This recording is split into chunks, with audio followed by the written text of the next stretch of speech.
everyone, welcome to a new video on the channel. Today is one of my favourite videos to film each quarter, and that is a quarterly flip through, and this is the third quarter, so we're looking at what's happening in my reading journals and the quarter between July and September. Is that it? Yeah, July and September. So without mucking about, let's get straight into it. A lot of the pages are still pretty much the same, and I am going to still flip through all the monthly spreads just for those who are new to the channel and may want to see what the past themes looked like. But in my main reading journal for the year, this has been my theme of an adventure. We're going to travel to 12 different fantasy locations, and so that was my entire theme for the year. And this map, I did get asked about it in the past. I will link it in the description below. It's always linked. This is by Jashi Corin, and I purchased this map and then hand drew it into the B5 size journal. I had to change the sizing a little bit on the file to make it bigger because it came from I think an A5 size journal. So it was a lot of work, but it was totally worth it, and I will never do it again though. Yeah, it was. I really like it though. But it was just a little bit hard on the wrist. Oh, my cat has decided to join us. If you hear her crying, she's a very vocal cat called Fable. Can you tell I like stories? This is my Goodreads challenge, and also while we're looking at this journal, I will be maybe making comments about what will be going into 2025, because I cannot believe we're already in October when I film this. And for 2025, I will be changing the title from Goodreads Challenge to just Reading Challenge, simply because, or Reading Goals, simply because I use Storygraph as well as Goodreads now, and I kind of don't want to just like define myself using one. Down here, because I had so much space, I put the social media growth. This is just, for me, it's nothing that I like focus too closely on, but it's nice to see when I've hit milestones. Also have the key for what this represents, so each month has its own color, and this is how it's looking so far. I went with a dual tones theme for 2024 for my star ratings, and I just used the same pack of pens. Looking back on it, I don't think that that was the right choice. I don't like this color scheme, how it's followed through. Some of the colors aren't ones that I would pick, so next year I'm going to be a bit more choosy on what pens I use, and that's something that I need to start thinking about in the near future. Flipping over to the bookshelfie, I didn't mention, but my reading goal is 150 books this year, and I'm very close to it. I have read, I think, 135 now, so that will finish off the shelf quite nicely. And then I've got this space here as well as an empty shelf here for when I go over, because I probably will. I'm really happy with how this page is looking. Like I mentioned, the dual tones aspect is perfect, and I'm really happy with like choosing this route, because normally I go with bright colors, so it was a nice change. Here is the Days Read Pixel, and I wanted to try what my friend Monica does and do the format as well as book amount. I normally just do the book amount, so that's like if I read 2 books a day, then it would get a purple square put down, and so forth. This didn't work for me. I tried really hard to keep it working, but I just don't fill it in enough, and I read too many books for it to been, you know, like worth my time, especially when I read a lot of different formats. I want to bring it over into 2025, but as you can see, I stopped at June filling it in. It takes a lot of thinking practice, so I think I might just skip it and just do book amount, or I might set it up in a different way for 2025, which is most likely going to happen for this portion, but this one I might keep this way. I have found a new way that I want to do a few of the data keeping entries for next year, and that is just something that I have to keep mindful about of what I am actually going to do. So might do the pixel, might not, but I really love watching the trends come together, so I might still do the pixel and then just another one. I'm not making much sense, am I? Because I'm being very vague about what's going to go into my new reading data journal for 2025, but we'll be setting that up together, so you'll get to see hopefully very soon what I'm going on about. My 2 challenges of the year are Read the Rainbow and 2024 tropes, or 24 tropes, sorry. I don't know how well I'm gonna complete this one. I wanted to do only fantasy books, and I wanted it to mostly have just the main colour in the background, so I'm still stuck on a pink one and a yellow one. I have a yellow one maybe, but I've read all my pink fantasy books on my shelf, so this is making it a little bit challenging for me, but I will hopefully find one by the end of the year.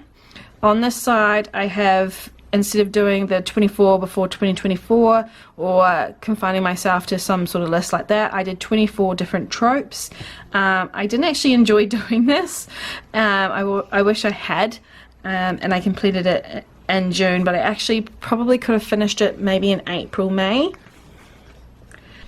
So this is my yearly readathon and reading challenge goals type page.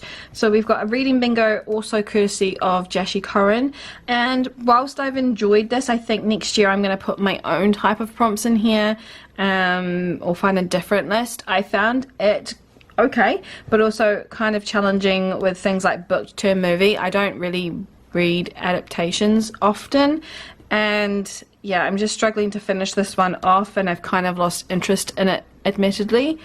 And then on this side I've got my Buzzwordathon, which is a yearly challenge, a readathon, and I am up to September now, so I'm actually behind still. I need to find a book for this one, and I'm just catching up as I can. And then the Kindle takedown was a really lofty idea that I had at the start of the year to try and diminish how many books I have on my Kindle. It's not going well because I don't tend to gravitate towards what's on my Kindle unless I'm reading ARCs. So I need to come up with a different way of getting this to work next year, because I do want to empty out my Kindle as much as possible. And then we've got 2 more pages in this front portion. This is my monthly destinations. This is showing where we go in each month. I've absolutely loved this page. I cannot wait to finish it and then take 1,000 photos of it. I'm so happy with how this has worked out, and I will be using at least like having a theme page in my next journal as well, because it's just such a great visual and I've had a good time. With my book club reads, I mentioned in my last video for the flip through that I was going to like cover this up and fix it. I haven't had time, still on my plans to do. I've got a great idea of how I'm just going to do a really simple look through the 12 books that we've had for To Whatever End. I had every intention of following along with another book club, and unfortunately I just haven't read enough of the books that it doesn't feel like I should document that down. It's such a shame, because I really wanted to participate in both book clubs this year, but never mind, there's next year. I just haven't had enough time, and some of the books haven't interested me enough to pick up, which is, yeah, really unfortunate. I might still put down the books that I have managed to finish. I think there were 2, and represent them still, but next year's a new year. And this page here is just blank for at the end of the year. I really like having this in here rather than in my reading data journal, so it's again just another visual page. And we flip into the first month. So for January we went to Basgiath Wall College in 𝓤𝓲𝓷𝓵. This is Fourth Wing World, and that is kind of what I went with for each month. It was more about the world and the setting around the characters rather than, you know, the overall tropes and stuff. And I'm just going to flip through very quickly and not really stop on them, because I flip through these quite often, and I will link the videos that already have the flip throughs where I've gone a bit slower in the description below. So for February we went to Alfheim, and I really like this theme a lot. Unfortunately I did a lot of green themes. I shouldn't say unfortunately, green's my favourite colour, but there is a lot of green for shadowing for you guys. To March we went to Terracin, and I used my Cricut to make the headers, so very happy with that as well. And I kept the the pages roughly the same each month. This is still one of my favourites of the year. This is April's theme. We went on the Marathi, or the Indian Ocean, for the Adventures of 𝓛𝓲𝓷𝓴𝓼 by 𝓤𝓲𝓷𝓵. Absolutely love this world, and I love this rope font. It's one of my absolute favorites. So very happy with how this one came together. And we will be flipping into another one of my favorite months, which is May. And I don't have the stickers down here at the moment. I have to print them all out. I'm going to wait until the end of the year because it's a bit of a waste of sticker paper otherwise. And it's a specific one. It's not normal sticker paper, it's vinyl.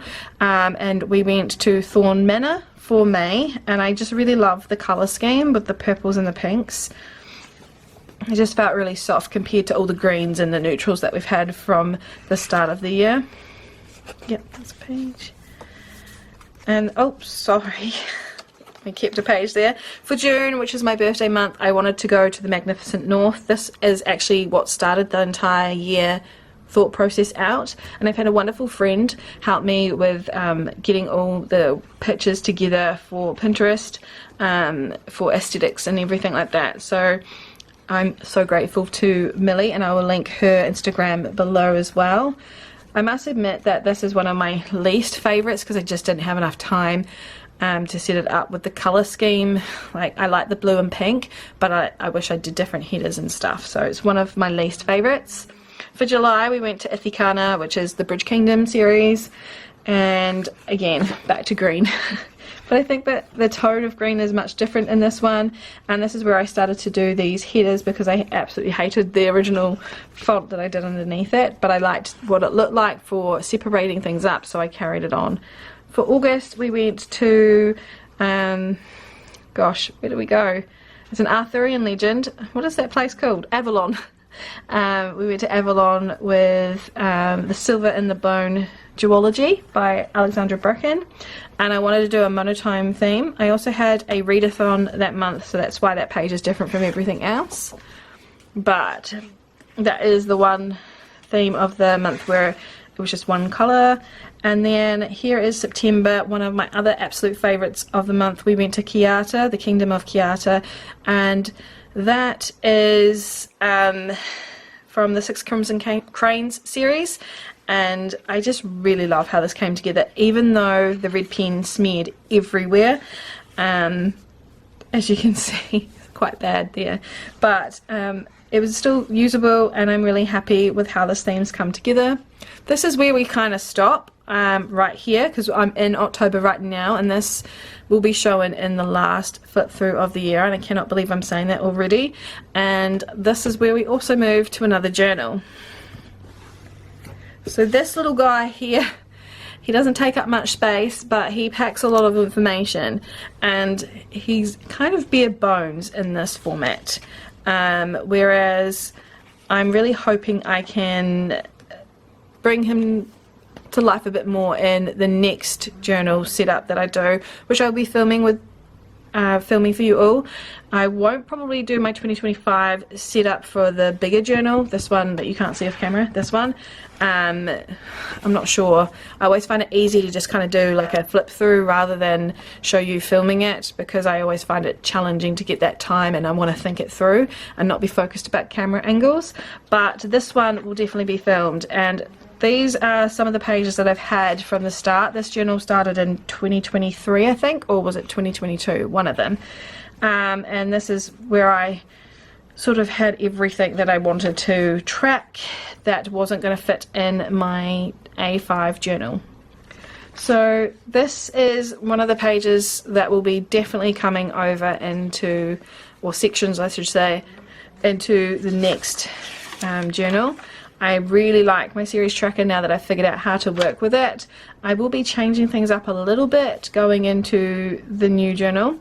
One of the biggest mistakes I made with this one was using metallic pens. While it's really great right now because I don't have the overhead lights on because I'm filming this during the day, a lot of the time my only time to film is at night, and I need to put those overhead lights on, and it makes this impossible to read personally for me. And like while I'm doing it, I have to tilt the pages like that, or on camera it's just so shiny. So definitely learnt my lesson. When I originally started doing this, it was daytime, so you live and learn. But this is my own TBR, and I'm not sure if I'll be carrying this over into the reading data journal. whilst I've really enjoyed it and it's a great visual for seeing what books I haven't read and what I have read, I do this tracking now digitally, and I'm wondering if it's a bit repetitive. And that is not this year, that is last year. So we've got a little tab on the side here that flips us to 2024. Tried to keep the same theme in this journal as I did for the other journal with the colour schemes and everything like that, but also keeping it to itself. Now I am going to point out that this paper is very thin, so you could see where I had to stick the pages together. So that is one thing we do not have to worry about in 2025 since I've gotten a thicker journal. This was just a really cheap journal and a kind of a whim decision to make this journal a while ago, but I've carried on with the core pages that I needed. So I've got a DNF hooks page. I didn't mention it, but at the start we've got this reread section, and I barely reread, so I've just continued it on. I only reread 2 books in 2023, so the rest of the page was ready to go for this year, so I just left it. But as for DNFing, I had a bit more need of an extra page for it. These are my 2024 at a glance pages, so we've got this one in full now, and this one started. As you can see, I haven't done any decoration like we've got at the bottom here, because I have to wait to see how the rest of this fills up. And we've got the quarter 1 stats, and we've got the quarter 2 stats started, and it was never finished. I ran out of time, and that's it. So there are definitely things that I want to improve on, especially in this journal, because I think it's going to be a really good powerhouse for me over the next few years, and I want to set it up right this first time. So that is my 2024 quarter 3 flip through of my reading journals. Thank you so much for spending some time with me today. It's a very short video simply because there's not a lot that's extra that's been added in. We're still looking at a lot of the same pages. Let me know if you enjoy these flip throughs, if there's more that you want me to deep dive into rather than just flipping through the pages. Maybe you want to hear my thought process behind some things. I would absolutely love to do that before the end of the year is out. And until we next meet, I hope you have fun reading or journaling, and I'll see you in my next video. Bye everyone.